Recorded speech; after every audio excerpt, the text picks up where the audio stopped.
Bonjour à tous, bonjour à toutes, bienvenue dans ce 9e module. Alors aujourd'hui, voilà, on a bien préparé son atelier, ouais. On a bien le lieu idéal, on a le lieu idéal, on a quelques idées, etc. etc. Maintenant, il ne faut pas oublier une chose, c'est que le bonheur, le bien-être, ça passe avant tout par la confiance en soi. Le bonheur, c'est je suis bien avec qui je suis, j'apprends à m'aimer, à m'accepter tel que je suis. Donc on va travailler sur l'estime de soi et sur les forces de caractère en particulier.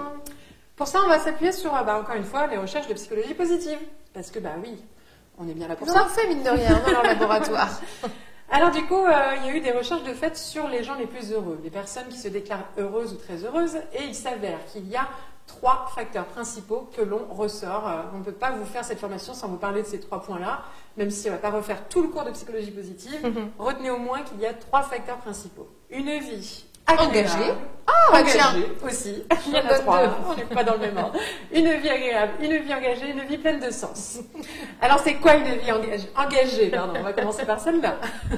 Une engagée, je m'engage avec moi-même, c'est voilà, déjà beaucoup.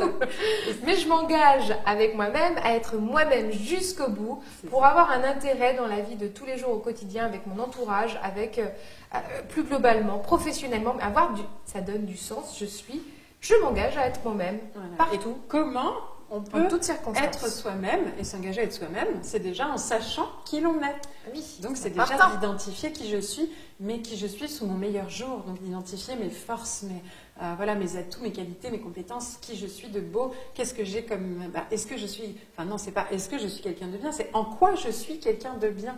Donc, on va travailler sur des séquences sur les forces de caractère, entre autres. Donc là, pour ça, on a un outil qui est bien connu, qui s'appelle le test des forces de caractère. De quoi s'agit-il? Test, il s'agit d'un questionnaire d'à peu près 120 questions. Voilà. Même pas à peu près, c'est 120 questions, précisément. Et à la fin, à l'issue de ce test, vous avez le résultat qui regroupe donc les 24 forces de caractère que, quoi qu'il arrive, on a tous. Mais en fonction de notre personnalité, l'ordre ne va pas être le même. Et là, l'idée étant de faire ressortir les 5 premières forces, déjà de les voir, de les assumer et de se dire en quoi je peux les utiliser dans mon quotidien. Déjà, c'est super intéressant de faire une petite version papier, juste une liste des forces, et de voir un petit peu par rapport à quelques questions quelles sont les forces qui m'y ressortent le plus, et de prendre après simplement quelques minutes en binôme pour échanger, tiens, une des forces qui ressort, c'est ça, alors ça me surprend, ou en même temps, oui, en même temps, c'est vrai, à quelle expérience vous raccrochez ça, ou dans quel souvenir vous avez utilisé cette force. On peut vraiment travailler sur les forces par rapport à notre passé. On peut les travailler sur le présent, à l'heure d'aujourd'hui, cette force-là, dans quelles occasions vous êtes amené à l'utiliser, ou sur l'avenir, si vous avez un objectif, un rêve, un souhait, en quoi cette force pourrait vous aider à avancer vers votre objectif. Comment vous pouvez vous engager, entre autres, comment vous êtes déjà engagé, comment vous engagez aujourd'hui, comment vous pouvez vous engager dans l'avenir grâce à vos forces, à qui vous êtes réellement. Donc les forces de caractère, pour ma part j'ai écrit plusieurs livres, mais dans le 2e bouquin, mon cahier de pensée positive, vous pouvez retrouver ce petit test des forces de caractère en version papier, donc le photocopier, l'utiliser dans vos ateliers, et en plus derrière, selon les forces de caractère qui ressortent, vous avez toute une série de petits exercices pratiques à proposer dans vos ateliers, donc ça peut vraiment compléter toutes les idées que déjà on vous a données dans cet atelier-là, enfin dans cette formation-là, donc n'hésitez pas, mon cahier pensée positive sur les forces de caractère principalement. Sur la partie vie pleine de sens, on a un exercice qu'on aime beaucoup. Et si vous avez l'occasion de tester un atelier du bonheur, vraiment, faites-vous plaisir. Alors, raconte-la de la façon, parce qu'à chaque fois on l'adapte. Alors, mission, ça peut être une fée, ou je ne sais pas. Alors, imaginons que quand vous êtes né, il y avait ces fameuses 3 petites fées au-dessus de votre berceau. C'est la marraine au-dessus du berceau, cette fois. C'est ça. Cling, cling, cling, elle verse une petite dose de poussière de magie. Et vous avez une mission. Vous êtes arrivé sur Terre, mais ce n'était pas pour faire n'importe quoi. Vous avez une mission, mais une seule.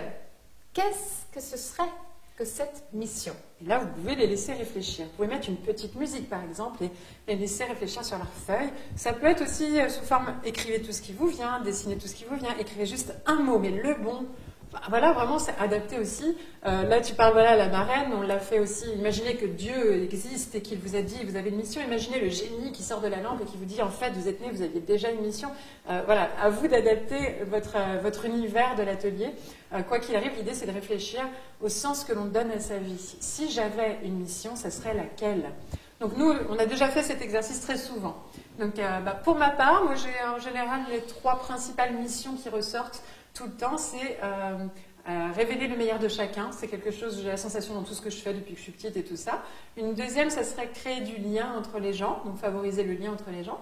Et une troisième, c'est contribuer à plus de bonheur sur Terre. Donc du coup, c'est vraiment la mission de plus de bonheur en général sur Terre. Voilà ce qui me viendrait. Alors toi, tu avais... Alors, faire rire les gens Voilà. de manière générale. D'autres missions, même si ça se rejoint quand même avec les tiennes, il y a quand même la mission de créer du lien qui, moi, me plaît depuis tout le temps. C'est aussi pour ça qu'on s'entend aussi bien, quand même. Et puis également, contribuer à plus de bonheur, à l'épanouissement de chacun. Ça, c'est une de mes missions. On se disait, je me rappelle d'une métaphore par rapport aux appareils photo, qu'en fait, moi, par exemple, la mission de révéler la personne, c'était révéler son potentiel comme on révèle le négatif. Allez, c'est ça. Et que d'un seul coup, on voit apparaître les qualités de la personne. Et que toi, c'était la révéler. Fixateur. Voilà, je suis fixer, fixateur. pour que la personne s'assume et devienne qui elle est après dans son image, etc. Et vous voyez, chacun peut avoir des subtilités. Et c'est en discutant qu'on peut prendre du sens et peaufiner, préciser. Donc faites-les parler autour de ces missions-là. Vous allez voir qu'il va se passer des choses où on se sent connecté à quelque chose de plus grand. Et c'est d'ailleurs une des forces de caractère que d'avoir cette ouverture d'esprit à une vision plus grande de la vie que de nous-mêmes. Donc du coup, on rejoint une vie engagée, vie pleine de sens, avec en plus une vie agréable qui rejoint le 3e point, c'est-à-dire prendre du plaisir à chaque instant. Donc prendre le plaisir de penser à ses missions sur Terre en étant qui l'on est. Et là, on rejoint le tout. Et là, on ne peut qu'être heureux. Et la boucle est bouclée. Et comme il y a 3 ateliers dans 3 séquences dans un atelier, pourquoi pas faire un atelier sur la vie agréable, les plaisirs de la vie, etc. Exactement. Un atelier sur la vie engagée et les forces de caractère. Il y a un outil très pratique d'ailleurs aussi, il y a les cartes des forces de caractère. Eh oui. Pour les ateliers du bonheur qui est très sympa. Qu'on peut trouver sur quel Internet. site? C'est Positran, Positran. Et du coup, vous pouvez trouver ça, l'acheter, c'est 20 € le paquet. Il y a 52 forces de caractère décrites, détaillées, etc. Des jolies images, elles sont trop belles, avec plein de descriptifs pour comment booster cette force. Et on peut les étaler, on peut faire tirer au sort, on peut les faire choisir, on peut les faire utiliser quand vous pensez à tel truc, quelle est la force que vous avez besoin, la force que vous avez. Enfin, on utilise pas mal ces cartes aussi. Donc une séquence sur les forces de caractère et une séquence sur la vie engagée, pleine de sens, ce qu'on peut appeler aussi la logothérapie, si vous voulez faire une petite recherche pour approfondir. Et là, du coup, on a un superbe atelier du bonheur sur la psychologie positive. Vraiment, bravo. Alors, la question qu'on va vous demander, c'est vous, alors, ça serait quoi votre mission? Tadam! C'est la petite fée. La petite fée, elle a dit quoi sur votre berceau? Venez partager avec nous, ça vous aidera en plus à pouvoir vous projeter sur le type de réponse que vous pourriez obtenir en atelier du bonheur. Voilà, on se retrouve à très vite pour la suite. À très vite.